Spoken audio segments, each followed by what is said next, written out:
What's up, YouTube? DJ here with Tim's Nation, giving you an AdMech perspective on Ark of Omens and all the little news and rumors that we've seen come out with over the weekend and recently.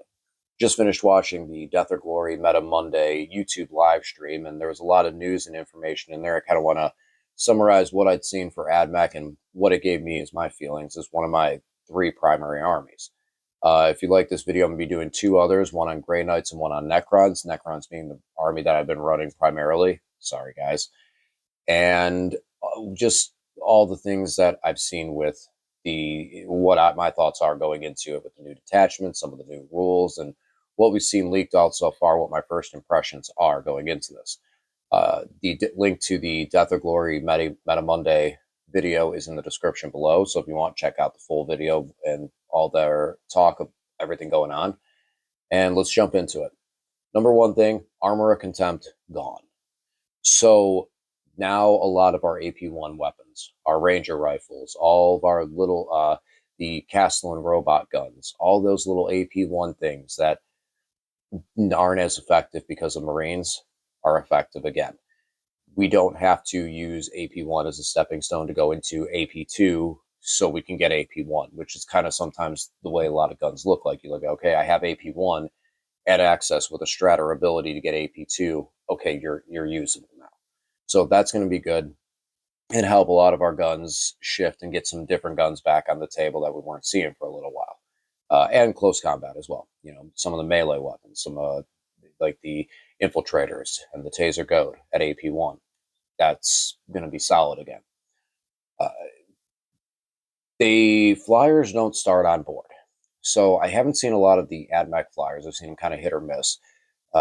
On the table, off the table. A friend of mine, Max, he still runs them and has had some back and forth success with them.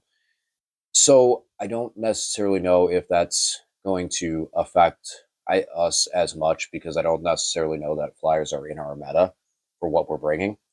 But this does mean that we can protect them better. They're going to be off board. You can deep strike them in and then shoot at a unit, remove them from the table, and survive a little longer. The bigger one is that it's going to affect Tau. And this is where the news came from, where Tom was talking about Tau bombers starting off board. So again, this is all speculation based on what he was saying, that the flyers are going to start off the board. They can't start on the table, which means that turn one, they can't bomb. Turn two, they would land, or turn three, we're going to assume turn two for earliest, they can shoot, but they can't bomb. Turn three is now the first turn they could bomb because it's the first turn they could move and pass over a unit. So that means we have two whole turns to get in position, get ready, and be able to take out and intercept the flyer before it can actually start these bombing runs, which aren't going to totally obliterate us in one turn or obliterate units in one turn. So I think, could that put the Tau bomber on the shelf? Maybe. But that is, and for us, I think it just protects the flyers that you want to run. If you're running the Stratoraptor or any of those, that you want to conserve it and not get a shot on the first turn since it can't hide. At least now it's not costing you command points to try to put it in reserve and hide it to bring it in later. Easier soup. We might be one of the armies that actually can use this. So we have some cheap units. We have cheap ways around it. And now the patrol detachment, there's only going to be two really detachments, the Ark of Omens and a patrol. That patrol detachment allows us to take, the HQ, the troop, et cetera, as we'd seen before. So now what can we do with that? Well, there's Imperial Knights, and we have some of the abilities around Knights of the Cog, but do we sacrifice our dogma? We won't know until the data slates come out.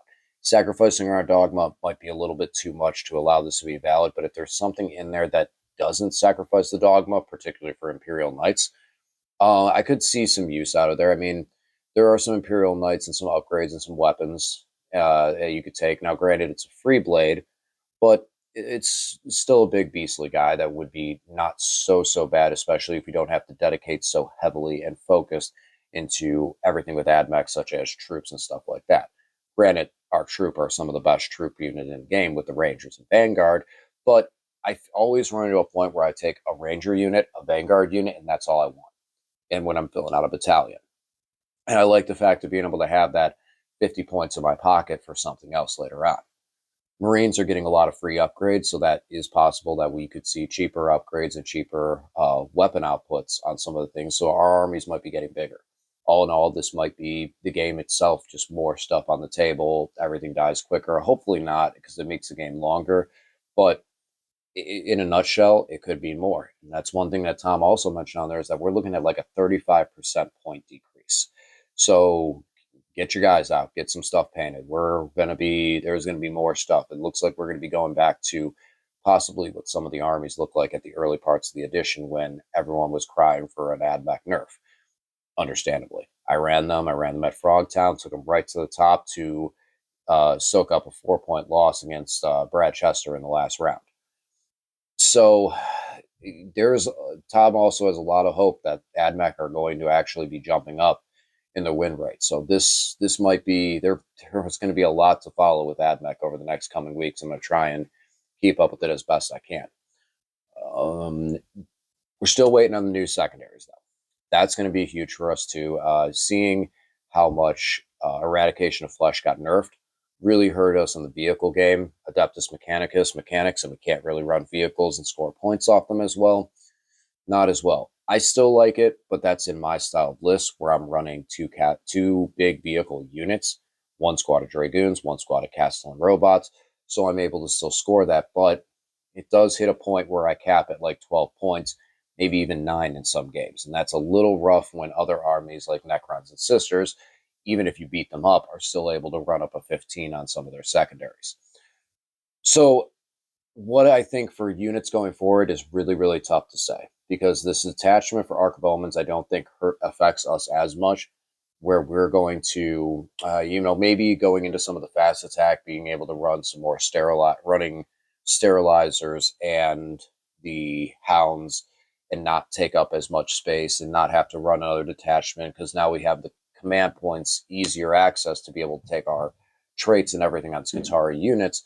We're going to be able to build the army back to how we did at the beginning of the edition, where we had a lot of command points and still put the units in there because everything's in one detachment. So I think it's just going to allow us to build the army closer to what it was at the beginning of the edition when the Codex released for its first time. And I don't think we're going to see one detachment, one force organization slot really spammed because there's a lot of really good options. There's a lot of good competitive options that we're going to want to see from multiple columns, especially at the point decreases and armor contempt going away. There is a lot there. So I don't think it's going to be a very, very big spam heavy army. We're still going to see the 20-man bricks of Vanguard, 20-man brick of Rangers, but that's where it might stop. And then the rest of the points, the 50 extra points might be invested in 5-man infiltrator, 5-man sterilizer, 5-man or 3-man hounds, and smaller MSU out there with the Vanguard and Rangers being able to play into the late game off of Lucius now getting unnerved. I'm going to be back on Lucius as soon as I start playing AdMech. So I don't have any plans for an AdMech game real soon because I feel like there's too much information to come out soon. But as more and more develop, I'll try and bring it to you guys here on the channel. If you haven't already, please like, share, subscribe. The link to the Death or Glory Meta Monday video is going to be in the description below. And also I have 2 other videos, one for Necrons and one for Grey Knights, that are going to be up on my channel later today as well. So please take a look at those, support the channel, and I'll talk to you guys again soon.